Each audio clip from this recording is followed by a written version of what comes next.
I went to help my stepmother sort medical papers. Then my father whispered, "She won't need any of this soon." She sat there shaking. He kept talking about the house like she was already gone. So I helped her sign the papers he never saw coming. I know how that sounds. It sounds like I betrayed my own father while his wife was dying. It sounds like I picked the wrong side or let grief twist me into someone cold. Sometimes I still wonder if people would understand it better if they had seen his face when he said those words. Not angry. Not broken. Practical. Like Audrey wasn't sitting right there with weak hands folded in her lap. Like she was already a problem to solve. Audrey was my stepmother, but for years I refused to call her anything that sounded like family. My mom died when I was little, and after that, everything in our house felt unfinished. My dad, Derek, was still there, but he had this way of disappearing without actually leaving. He paid bills. He kept food in the fridge. He remembered the big things sometimes. But grief made him distant, and my own grief made me mean. When Audrey came into our lives, I was 12 and furious at the world. She didn't deserve most of what I gave her, but I gave it anyway. If she asked how my day was, I gave one-word answers.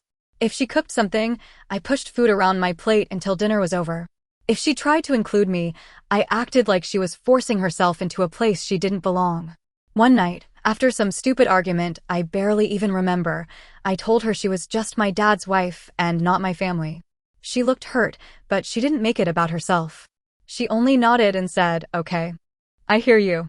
The next morning, she packed my lunch like nothing had happened. That was the thing about Audrey. She stayed, but never in a loud way. She never demanded I love her. She never tried to erase my mother.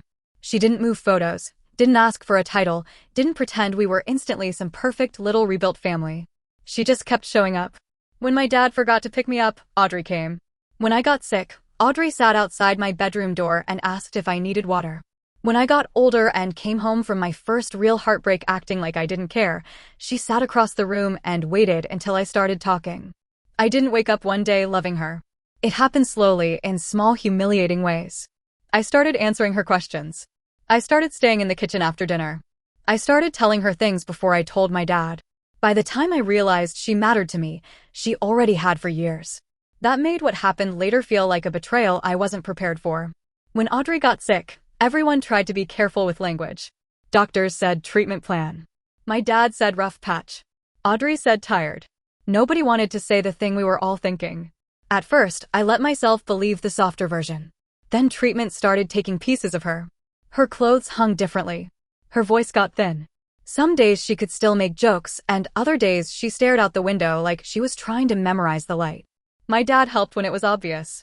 He drove her to appointments sometimes. He picked up medication if someone reminded him. He sat beside her when other people were watching. But the quiet parts of care fell mostly on Audrey's sister, Molly, and me. Molly knew what foods Audrey could keep down. I handled phone calls, errands, forms, and whatever else had to be done after work. We learned which blankets she liked, which pills made her dizzy, and when she wanted company versus silence. My dad started complaining more as Audrey got weaker. Not always directly. That would have been easier to call out. He made comments that sounded harmless if you didn't know him. The bills were ridiculous. The house felt depressing. Nobody understood how hard this was on him. People kept coming over like he had no privacy in his own home. The worst one came while Audrey was sitting at the kitchen table with tea she couldn't finish. He looked through a stack of envelopes and muttered, "Nobody tells you how expensive dying is." Audrey lowered her eyes like she hadn't heard him. I heard him. Molly heard him too, because she stopped washing a mug and went completely still. I wanted to say something, but Audrey gave me one tiny shake of her head. So I swallowed it. I told myself grief makes people ugly sometimes. I told myself my dad was scared. I told myself a lot of things because admitting the truth felt too big. A few months before Audrey passed, she called and asked if I could come over to help organize paperwork. I thought she meant hospital bills or medical forms. I brought a folder and a pen because I expected an annoying afternoon of phone calls and signatures. When I walked in, the dining table was covered. There were envelopes, passwords written in Audrey's careful handwriting, medical instructions, insurance papers, copies of accounts, and sticky notes attached to things she didn't want lost. A small jewelry box sat beside a stack of old photos. There was a folded quilt on one chair and a shoebox full of letters near her elbow. I stood in the doorway longer than I meant to. Audrey noticed and smiled like she was apologizing for scaring me. I know, she said. It looks intense. It looks like you're planning to leave.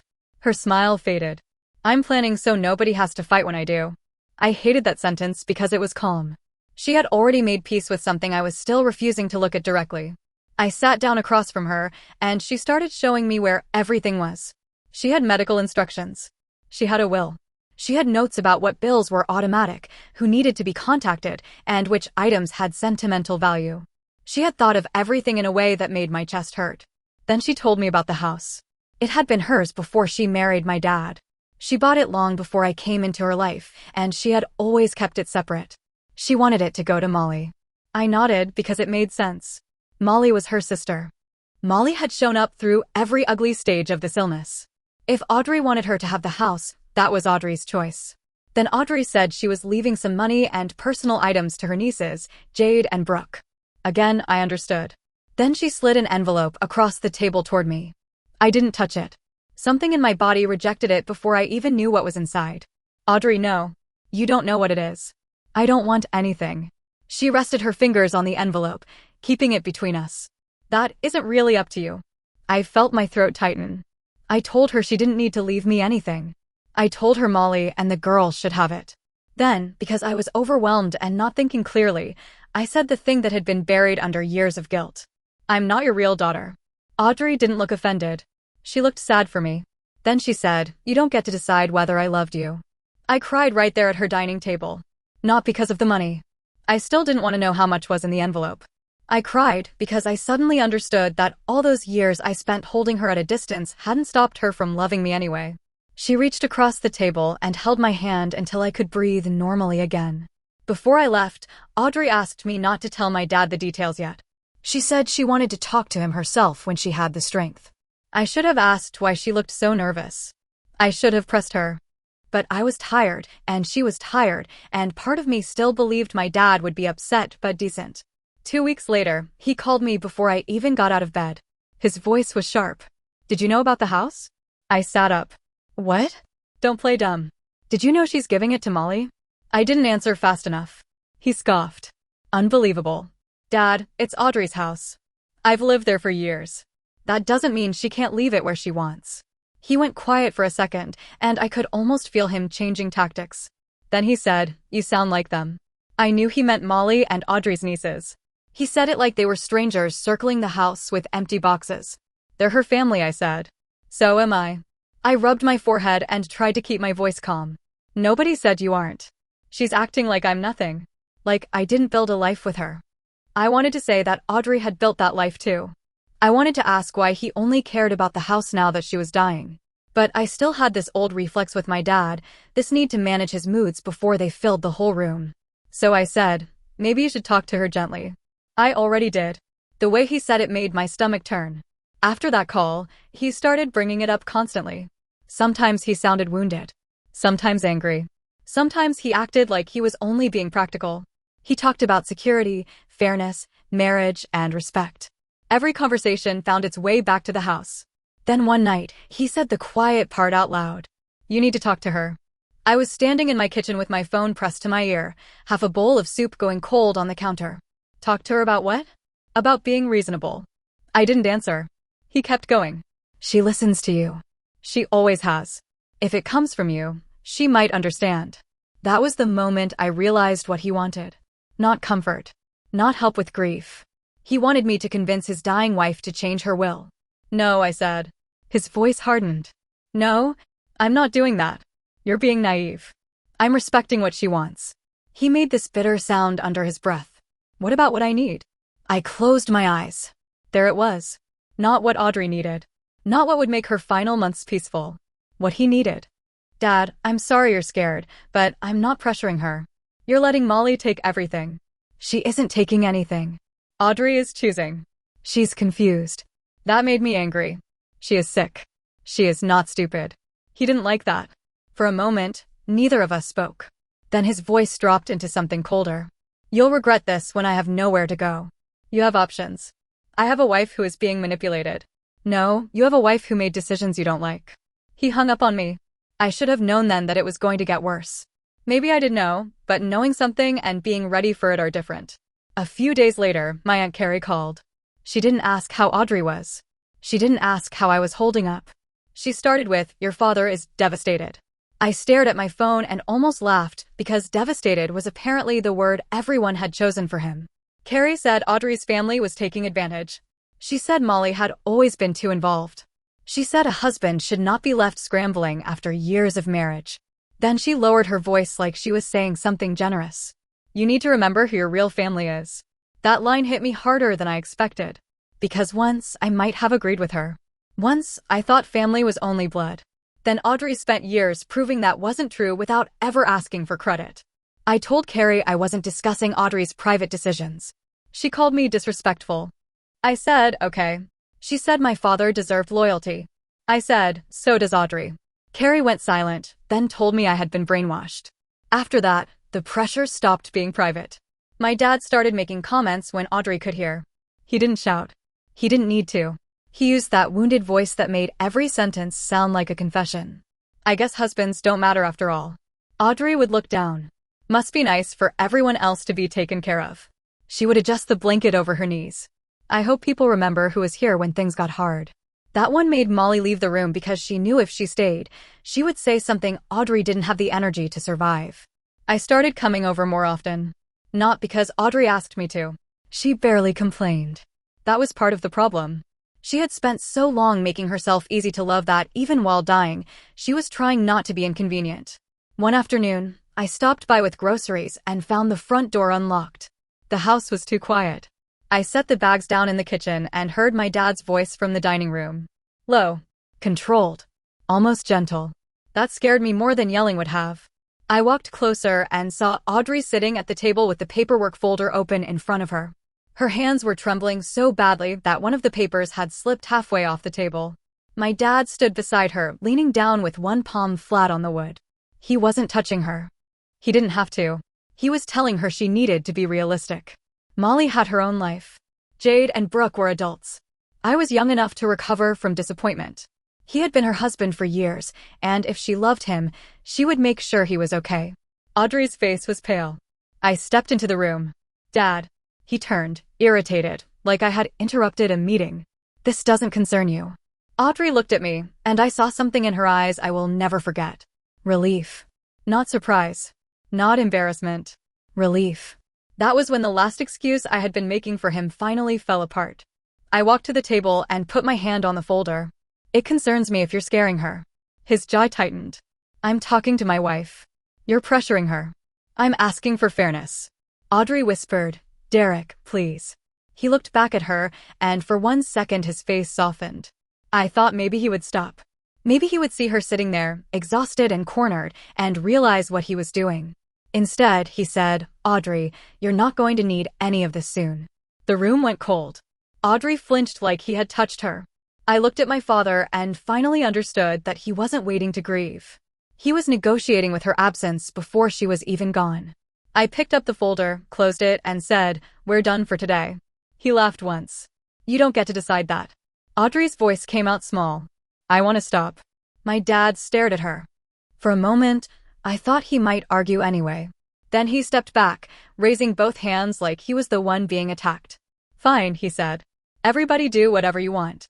He walked out of the room, but I could hear him moving around the house, opening cabinets harder than necessary.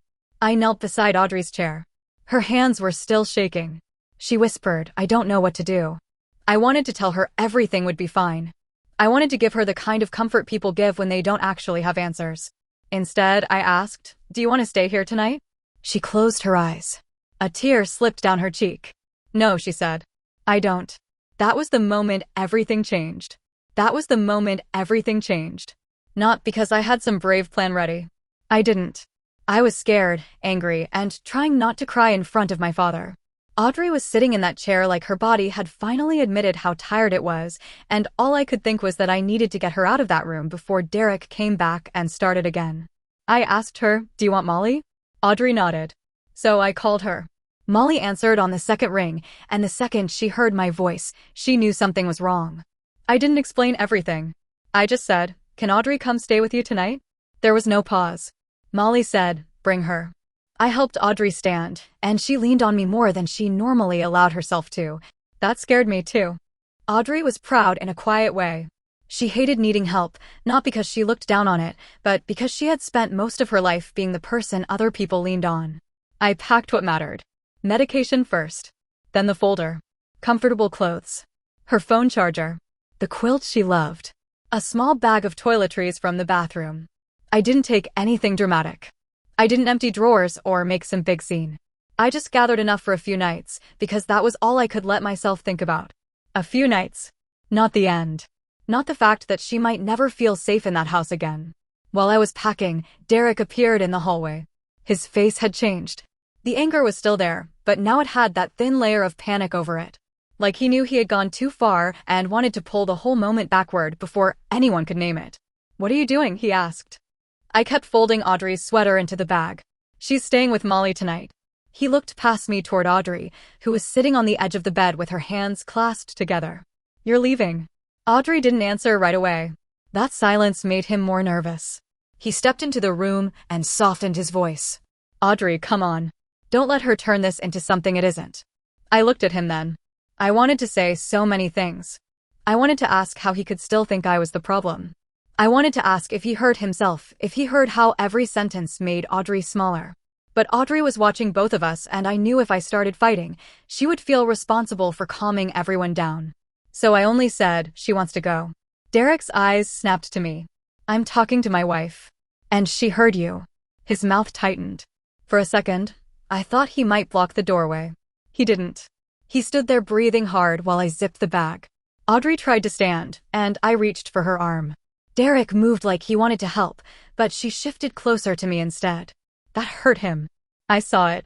And maybe that's what still messes with my head. He wasn't some villain smiling in the dark. He looked wounded. He looked confused. He looked like he honestly believed he was the one being abandoned. But he had scared her. Whatever else was true, that was true. We walked past him slowly. Audrey didn't look at the dining table when we crossed the hall. She didn't look at the folder in my hand. She looked straight ahead, like if she turned back even once, she might lose the strength to leave. When I opened the front door, Derek finally said, "Leah." I stopped. He hadn't said my name like that in years. I turned, and he looked older than he had that morning. Tired. Pale. Angry in a way that had nowhere to go. He said, "If you take her out of this house, don't pretend you're doing it for her." Audrey's fingers tightened around my arm. I said, "I'm doing it because she asked." Then I helped her into my car. The drive to Molly's house felt longer than it was. Audrey rested her head against the window with the quilt folded over her lap. Her breathing sounded uneven, and every few minutes I looked over to make sure she was awake. She noticed eventually. "I'm not dying in your passenger seat," she whispered. It was such an Audrey thing to say that I laughed and cried at the same time. She gave me a weak smile. Then she said, "I'm sorry." I gripped the wheel harder. "For what?" "For putting you in the middle." That made me angry, but not at her. "You didn't put me there." She looked out the window again. "He's scared." I know. He wasn't always like that. I know that too. And I did. That was the awful part. I remembered a version of my dad who built blanket forts with me when I was little. I remembered him crying in the garage after my mom died because he thought I couldn't hear. I remembered him trying, even when he was bad at it. But remembering the good didn't erase what he had done at that table. Audrey whispered, "I don't want him destroyed." I said, "Nobody is trying to destroy him." She closed her eyes. "He'll think that." That was probably true. When we pulled up, Molly was already outside in sweatpants and a cardigan, standing under the porch light like she had been waiting there for an hour. She didn't ask questions in the driveway. She just opened the passenger door, touched Audrey's face, and said, "Come on, honey. Let's get you inside." Audrey started crying then. Not loudly. Just enough that her shoulders shook. Molly held her like she was fragile and furious at the same time. I carried the bag and the folder inside, and for the first time all day, Audrey looked like she could breathe. My phone started ringing before I even took off my coat. Derek. Then again. Then Carrie. Then Derek. I silenced the phone and set it face down on Molly's kitchen counter. Molly made tea none of us drank. Audrey sat wrapped in her quilt, staring at the floor. After a while, she asked for the folder. I handed it to her. She placed both hands on top of it and said, "I need to make sure he can't undo this." That was the moment I realized she wasn't confused. She wasn't being manipulated by Molly. She wasn't making decisions in some emotional fog. She knew exactly what she wanted. The next morning, Molly called the legal office Audrey had used before. A man named Clark answered, and Audrey put him on speaker so there wouldn't be any confusion later. Her voice was weak, but steady. She confirmed her documents. She confirmed her medical contact. She confirmed that her house had been hers before the marriage and that her wishes had not changed. Clark explained what needed updating and what was already filed. It wasn't dramatic. It wasn't like some movie where a judge slams a gavel and the greedy husband loses everything. It was paperwork, signatures, verification, and Audrey saying yes in a voice that got stronger every time someone asked if she was sure. She changed her medical contact from Derek to Molly and added me as backup. That part hurt more than I expected. Not because I disagreed. I didn't. But because I understood what it meant. It meant she didn't trust her husband to speak for her anymore. After the call, Audrey looked exhausted. Molly helped her to the guest room, and I stayed in the kitchen with the folder open, staring at forms I barely understood. That was when I finally checked my phone. 31 missed calls. Most from Derek. A few from Carrie. One voicemail from my dad that started calm and ended with him calling me ungrateful. I deleted it before I finished listening. Maybe I shouldn't have. Maybe someday I'll wish I kept proof of how he sounded. But in that moment, I couldn't carry one more ugly thing.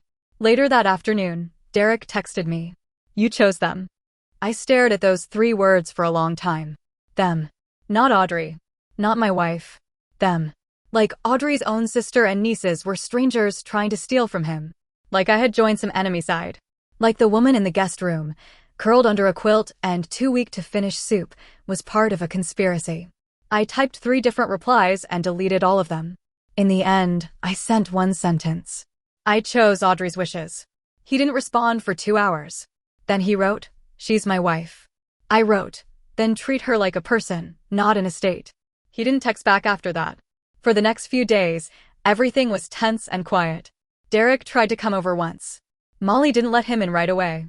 She asked Audrey first, through the closed guest room door, and Audrey said she wasn't ready. That answer destroyed him. I saw him through the front window. He stood on the porch with flowers in one hand and this blank look on his face. For a second, I felt sorry for him in a way that made me hate myself. Then he looked at me through the glass and mouthed, "This is your fault." The sympathy disappeared. Carrie called me that night. She told me I was letting Molly control everything. She said Audrey was vulnerable. She said Derek had rights.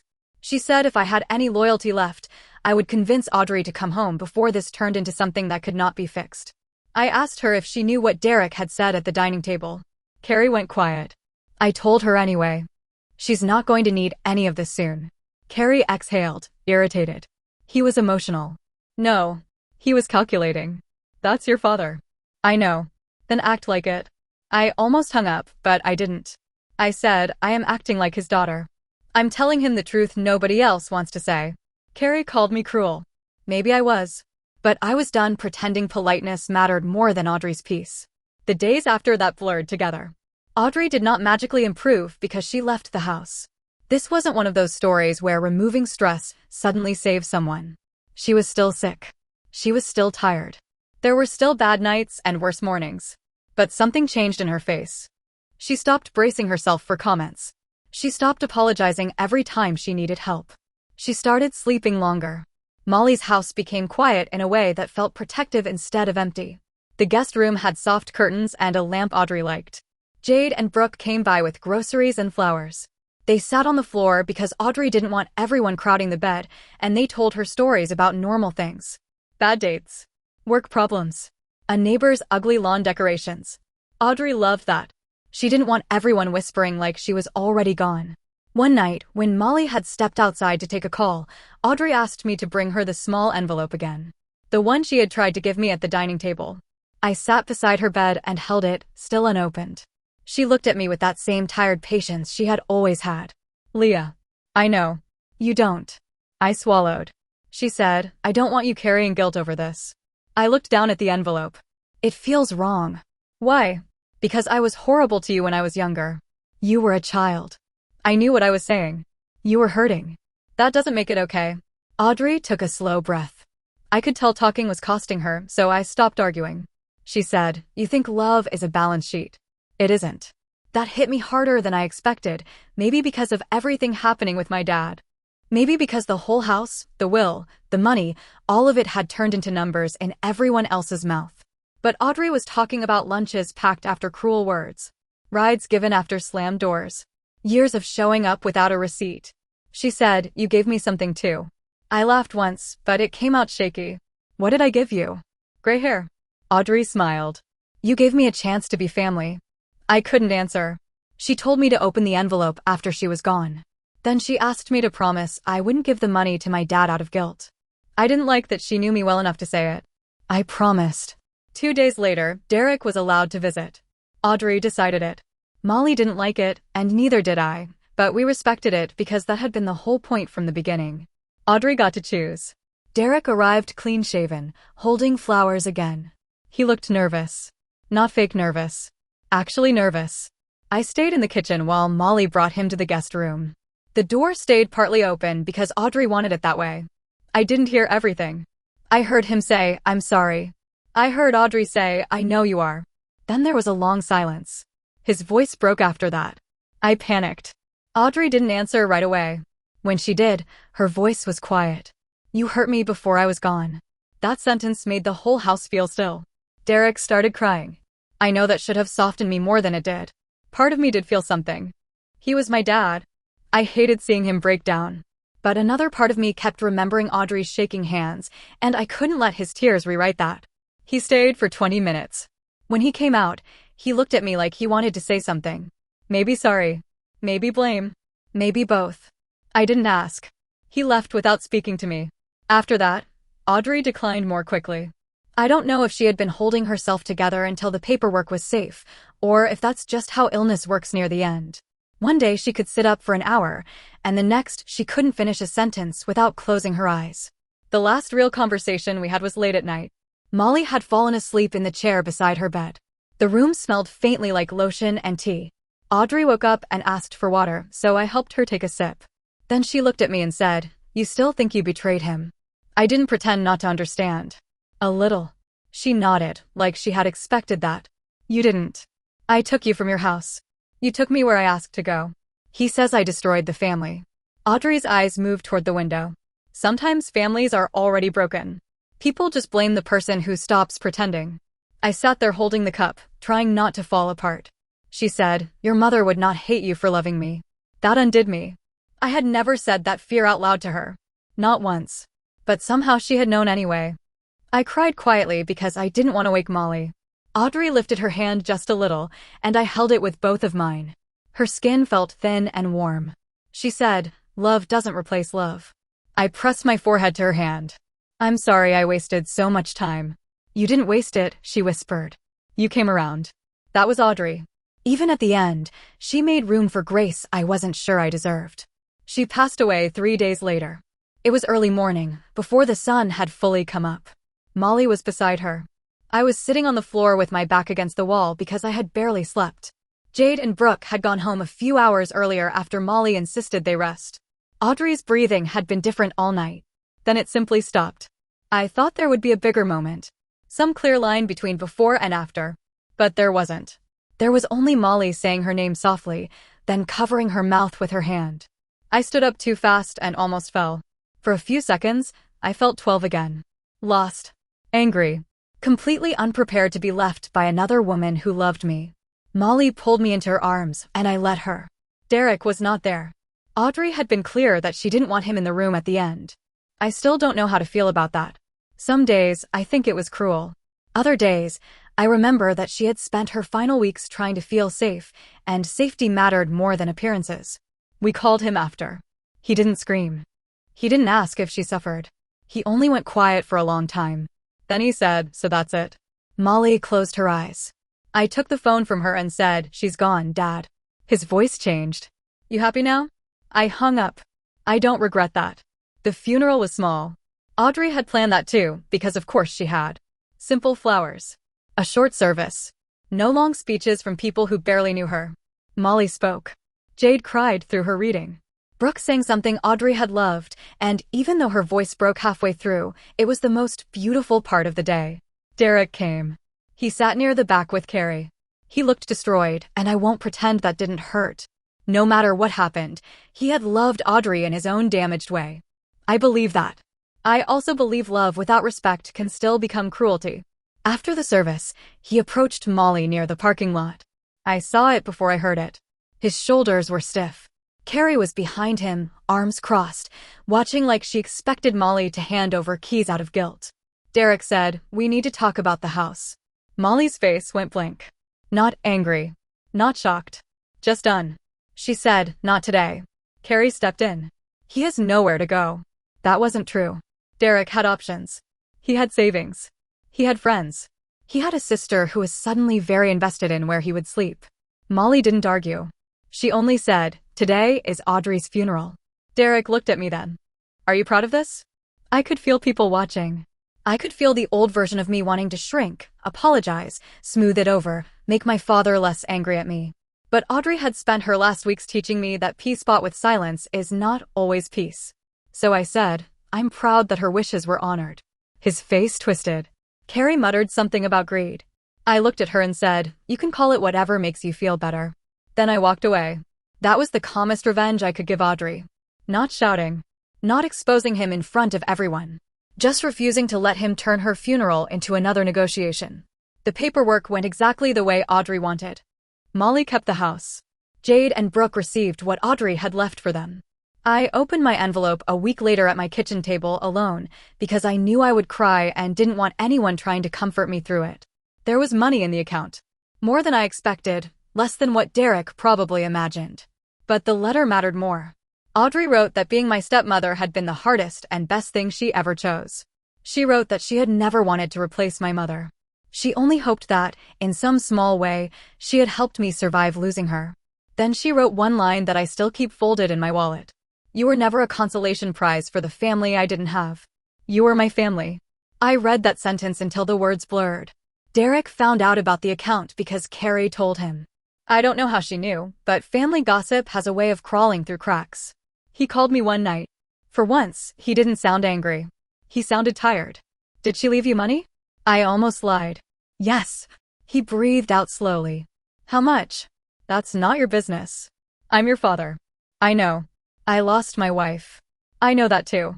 The line went quiet. Then he said, "You don't understand what it feels like to lose everything."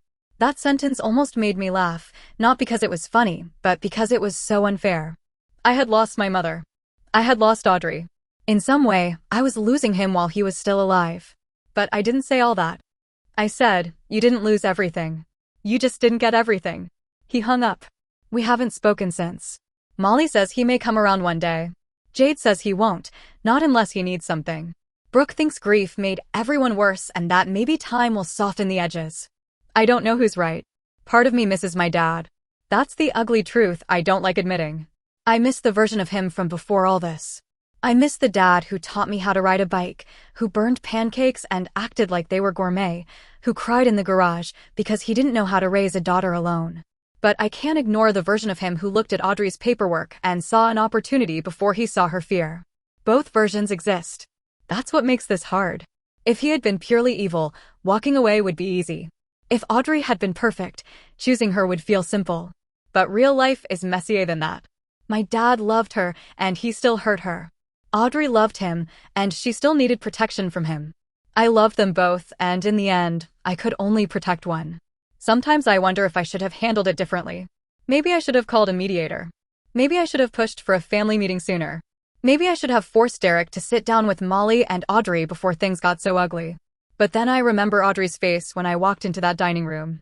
Relief. That is the memory I trust when guilt starts rewriting everything. A few weeks after the funeral, Molly invited me to Audrey's house. I almost didn't go. I thought it would hurt too much. But Molly said there was something Audrey wanted me to have, something that wasn't in the will because she didn't want it treated like property. It was the quilt. The one I had packed the night I drove her away from Derek. The one her grandmother made. The one Audrey kept over her lap during those final days. Molly handed it to me in the living room, and for a second, I couldn't move. "She said you'd argue," Molly told me. I laughed through tears. She was right. She said to tell you not everything has to be earned. That was when I broke.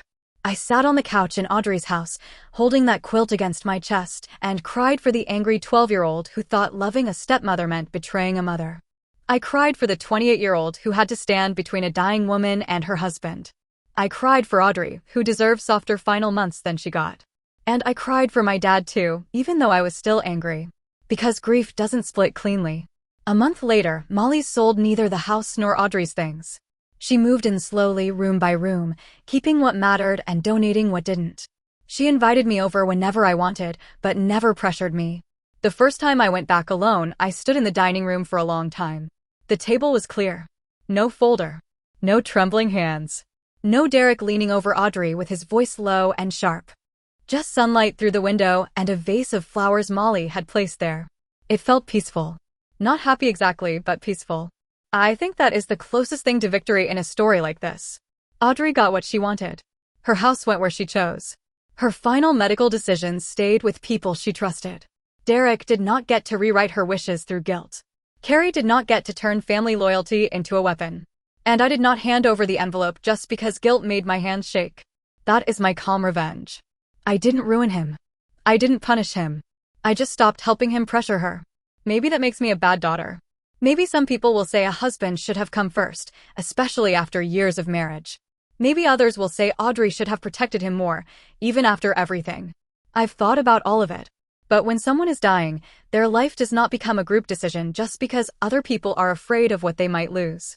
Audrey chose. I helped her keep that choice. And if that cost me my father, I'm still trying to make peace with it. So I guess I'm asking this honestly.